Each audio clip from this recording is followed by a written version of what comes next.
Good morning. Good morning. Today we're going to be talking about consonants and how we use our brain to learn them, and some of the ideas about the consonants you already know. I'm sure you already know a whole lot about consonants. Yes. But what we're going to do today is we're going to teach you some new ideas about the consonants that are based in linguistics. Okay. And linguistics is the science of our language. Okay, so let's start out with, in the English language, there are two kinds of sounds. They are the Consonants and vowels. consonants and vowels, okay. And the consonants are called closed sounds because we use some part of our mouth, our lips, our tongue, our teeth, the palate or roof of our mouth, our voice box, to close off the air flow and then release it. So when we explore the consonants, the new thing that you're going to learn today, you already know the letters that are the consonants and probably some of the sounds. What we're going to be learning is how do we articulate or create those sounds in our mouth, and also the patterns of the consonants. Okay. Our brain likes to learn in patterns. Yes. We remember things in patterns much more easily than individual little pieces, hundreds of pieces of bits of information. So we're going to be talking about the patterns of the consonants. And the consonants come either in pairs, two to a group, or some larger groups of 3 or 4. We're going to begin with the consonant pairs and then move on to the groups. So, this is a picture of our brain, and I want to talk about how we're going to use our brain to learn about the consonants. And I'm just going to show this for a minute. This is a great learning brain for the consonants, and that's what we're going to be looking at here. So, let's see what you can already figure out without me telling you. When you are reading or spelling, how do you use your senses for doing that? Do you use your ears, your eyes? You use your eyes. How do you use your eyes? To read what's on the page. Okay, so you're looking at the letters and you're saying, how are these letters the same or different? Yes. When you do that, the information comes in through your eyes and goes to this back part of the brain, the occipital lobe. So we use the back part of our brain, the occipital lobe, to look and see the letters, also to have kind of an inside picture in your mind of the letters, which is a very valuable thing, because a lot of times, have you ever looked at a word and said to yourself, that doesn't look right? Have you ever done that? That's because we have imagery, pictures in our mind of the letters, and that helps us to spell and read more efficiently. What other part of our sensory apparatus do you use when you're reading or spelling words? Your hands. Your hands, absolutely. And so your hands are part of the motor part of our body.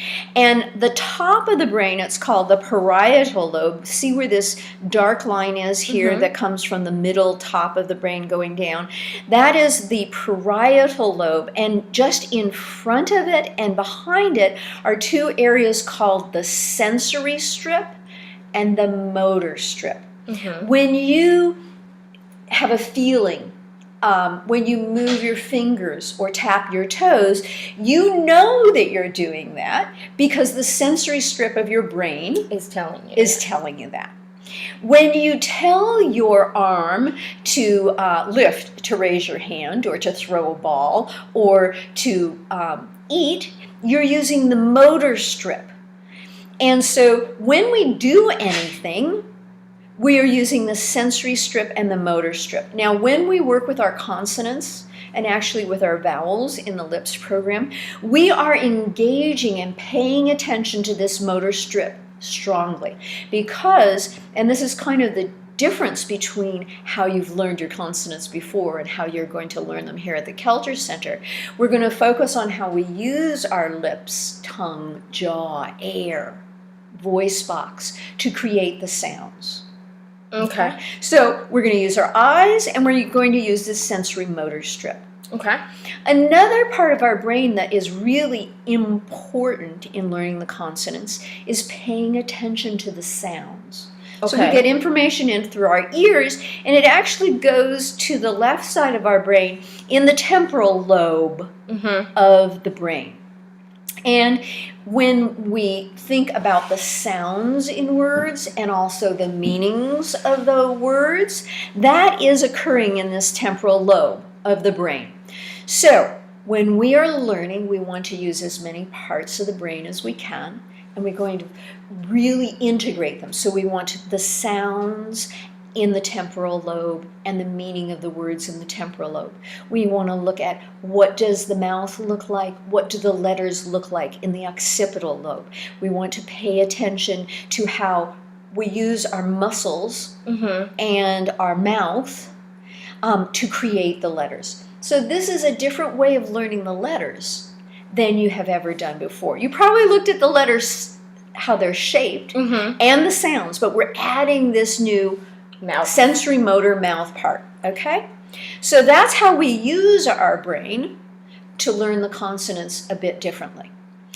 The last thing that I want to talk about in this brain learning thing is that the brain is made up of certain unique cells. They're called neurons, okay? Yes. And a neuron actually kind of looks like your hand. Yes. Okay? So there's a cell body, and there's an axon. That's a long, narrow part of the brain cell that connects it to other cells.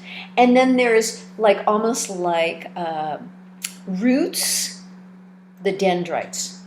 When you learn, two cells are connecting. So the axon, the cell body gets activated, sends a message down the axon to another cell that receives it, and when they interact, when chemicals go from one cell to another, that's what learning is. Okay? Now, many people thought that when you were born with a certain number of neurons, and that was it for the rest of your life.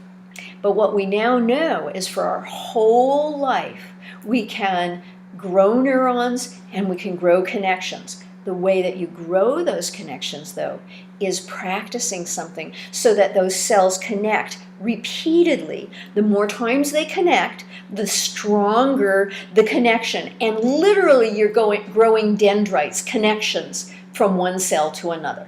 So practicing these new ideas about the consonants will grow your brain. Yes. Okay? Yes. And we can learn anything for our whole lifetime as long as we are understanding the concepts and practicing. Yes. Okay. Yes. So that's our climate for the brain. I want to just begin with teaching some of the consonant pairs, and we'll talk about those ideas in the next section of this video.